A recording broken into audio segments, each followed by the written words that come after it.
Hi, I'm George Maestri, and today we're going to take a look at a simple way to get a background image or a photograph integrated with your model. So here I have a very simple model, and maybe we want to show this in its actual location to give a client an idea as to how this would look.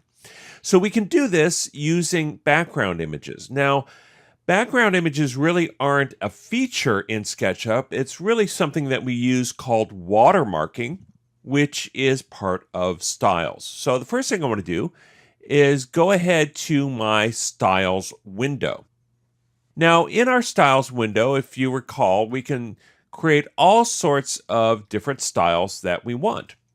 And if we want, we can go into things that have, say, sketchy edges or brush strokes or whatever. But I'm going to go ahead into just the basic styles in the model and select the default style. Now, whichever style you choose, you add in the background image by editing it. Now, with every style, we can go over to the edit menu. So we can turn on things such as back edges. On the edges tab, we can go over to a face settings tab and we can turn on X-ray for that or turn it off for that style. But the one we're looking for is not so much background settings, which control whether or not there's a sky or a ground, but we actually want to take a look at the watermark settings. Now, watermark is where you can actually bring an image in and overlay it onto your scene. Now, typically this is used to overlay a paper texture to make it look like your render is drawn on a piece of paper, but we can also use this to add in photographs. So all I have to do is hit the plus sign to add in a watermark. We're going to go into our exercise files folder, and I should have something out there called bgimage.jpg. And it's just a photograph of Colorado. Now, in this, we can give this a name. So if we want to, we can use watermark, or we can say BG image. We can also make this either a background or an overlay. And it's pretty obvious what we want to do here is we want to make this a background. So that way it's not semi-transparent. Now, the next thing it asks for is, do we want to do a mask? No. We can also blend this, so you're basically just fading this out, but we really want this to be all the way to the right on image, and that makes the image completely opaque. And the last screen here shows how this image is applied.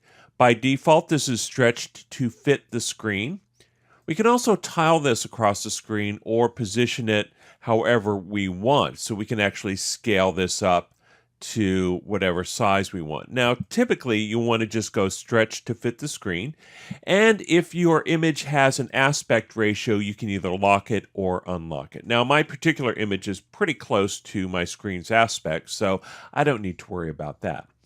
Now, once we've got this, we can select Finish.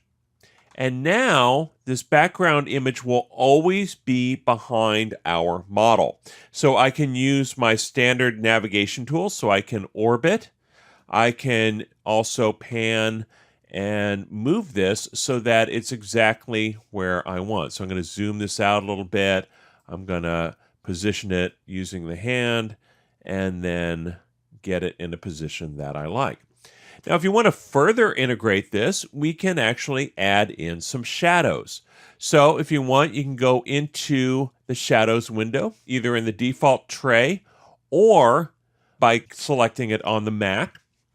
And under shadows, we can control how the shadows work. But first, we have to turn them on. So under View, I want to turn on shadows. And there's our shadows. Now, these are actually a little bit gray, and they don't really look as realistic as we want. But from the shadows window here, we can just turn down the dark to make them pretty black, and then turn up the light to give that a little bit more pop. And then we can also control how the shadows are working by basically adjusting the time and the date of this scene. Now, once we have this, we can also turn off things such as axes and guides.